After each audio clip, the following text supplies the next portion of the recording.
చేశాము అని చెప్పి గర్వంగా పార్టీ చెప్పుకునే విధంగా కూడా చేయగలిగాం. కానీ ఈసారి మాత్రం మీ అందరికీ ఇంకొక కొత్త విషయం చెప్తా.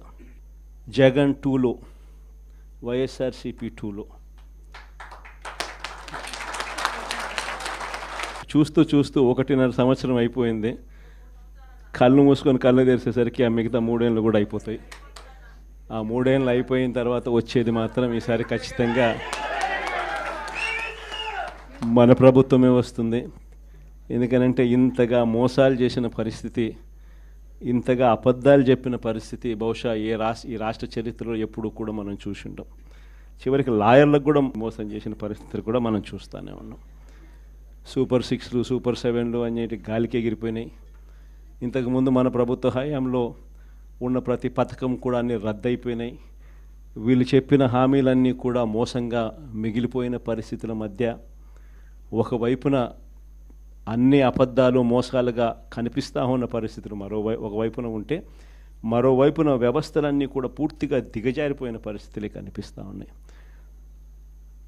చదువుల రంగం తీసుకున్న, పేదవాడి ఆరోగ్యానికి సంబంధించిన రంగం తీసుకున్న, వ్యవసాయ రంగం తీసుకున్న, లా అండ్ ఆర్డర్ తీసుకున్న, గవర్నెన్స్లో ట్రాన్స్పరెన్సీ తీసుకున్న, ఏ రంగాన్ని తీసుకున్నా కూడా అన్ని రకాలుగా తిరోగమనమే కనిపిస్తుంది తప్ప ఈ రాష్ట్ర ప్రభుత్వంలో ఎక్కడా కూడా పురోగతి, అభివృద్ధి అనేది ఎక్కడా కనిపించని పరిస్థితి.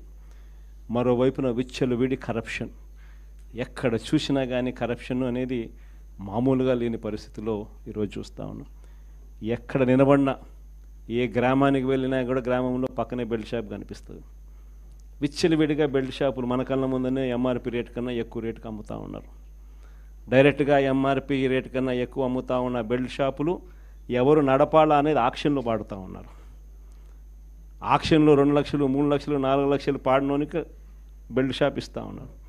ఆ బెల్ట్ షాపు ఎంఆర్పి రేట్ కన్నా ఎక్కువ రేటు కళ్ళ ముందర అలా అమ్మిచ్చేది ఎవడు అని అంటే పోలీసులు దగ్గరుండి అమ్మిస్తూ ఉన్నారు.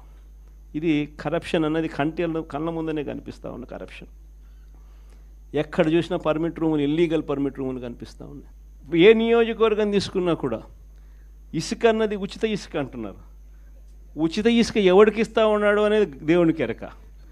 కళ్ళు ఎదుటే కనిపిస్తూ ఉన్నది ఇసుకే మన ప్రభుత్వ హయాంలో కన్నా డబుల్ ద రేటుకి అమ్ముతూ ఉన్నారు. మన ప్రభుత్వ హయాంలో అన్న ఇసుకన్నా కనీసము సంవత్సరానికి 700 కోట్లు, 750 కోట్లు గవర్నమెంట్కి ఆదాయం వచ్చేది రాయల్టీ రూపేణా. ఇప్పుడు రాయల్టీ రాకపోగా ఇసుకేమో డబుల్ రేటుకి అమ్ముతూ ఉన్నారు. ఏ నియోజకవర్గం తీసుకున్నా కూడా పేకాట క్లబ్బులు దగ్గరుండి నడిపిస్తూ ఉన్నారు ఎమ్మెల్యేల క్యాండిడేట్లు. పోలీసులు దగ్గరుండి ఆ పేకాట క్లబ్బులకు ప్రొటెక్షన్ ఇస్తూ ఉన్నారు. ప్రతి పేకాట క్లబ్ నుంచి నీకింత నాకింత అని పంచుకుంటా ఉన్న కరెక్ట్. ఎన్ని కళ్ళ ముందరే కనిపిస్తూ ఉన్న కరప్షన్. నేనేం వెరైటీ అని చెప్పడం. కాంట్రాక్ట్లు ఇస్తే అమరావతి మామూలుగా 4,000, 4,500 రూపాయలు కడితే బ్రహ్మాండమైన హైదరాబాదు, బెంగళూరు లాంటి ప్లేస్లో కూడా 5 స్టార్ లాబీతో ఫ్లాట్లు నిర్మాణం 4,000, 4,500 రూపాయలు పెడితే బ్రహ్మాండంగా కడతారు. కాస్ట్ ఆఫ్ కన్స్ట్రక్షన్ 4,500 రూపీస్ దాటదు. అమరావతిలో కాస్ట్ ఆఫ్ కన్స్ట్రక్షన్ 10,000, 9,000. కళ్ళ ముందరనే మొబిలైజేషన్ అడ్వాన్స్. ఇంతకుముందు లేదు మొబిలైజేషన్ అడ్వాన్స్, ఇప్పుడు మొబిలైజేషన్ అడ్వాన్స్ ఇస్తున్నారు. అంటే పనులు చేయకమునిపే 10% మొబిలైజేషన్ అడ్వాన్స్. మొబిలైజేషన్ అడ్వాన్స్ 10% ఇస్తున్నారు, అందులో 8% తీసుకుంటా ఉన్నారు. కళ్ళ ముందర కనిపిస్తూ ఉన్న కరప్షన్ ఇవన్నీ. పీపీఏలు ₹4.60. మన హయాంలో ₹2.49 మనం పీపీఏ చేస్తే నానా యాగి చేసినారు. ₹2.49 అనేది రాష్ట్ర చరిత్రలో ఎప్పుడు జరగల.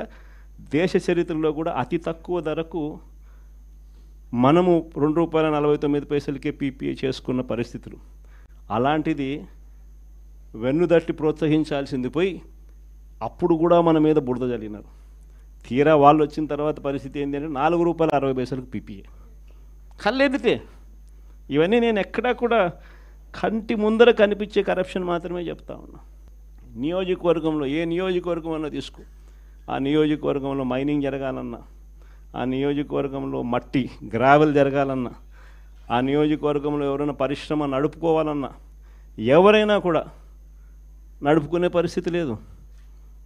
రావాలా, ఎమ్మెల్యేతో మాట్లాడుకోవాలా, ఎమ్మెల్యేకి ఇంత డబ్బు ఇవ్వాలా. పోలీసులు దాని దగ్గర నుండి సహకరిస్తారు. ఎమ్మెల్యే ఇంత తీసుకుంటాడు, పైకి ఇంత పంపిస్తున్నాడు. కళ్ళ ముందర కనిపిస్తూ ఉన్న కరప్షన్ ఏంది, విడిగా జరుగుతూ ఉంది. ఇలాంటి నేపథ్యంలో ఇంత మంచి చేసిన మనకే ఈ పరిస్థితి ఉన్నప్పుడు మరి ఇన్ని అబద్ధాలాడి, ఇన్ని మోసాలు చేసి, ఇంత దారుణమైన పరిపాలన చేస్తూ ఉన్న వీళ్లకు పరిస్థితి రేపొద్దున దేవుడు, ప్రజలు తంతే ఎక్కడ పడతారో నేను వేరే చెప్పాల్సిన పని.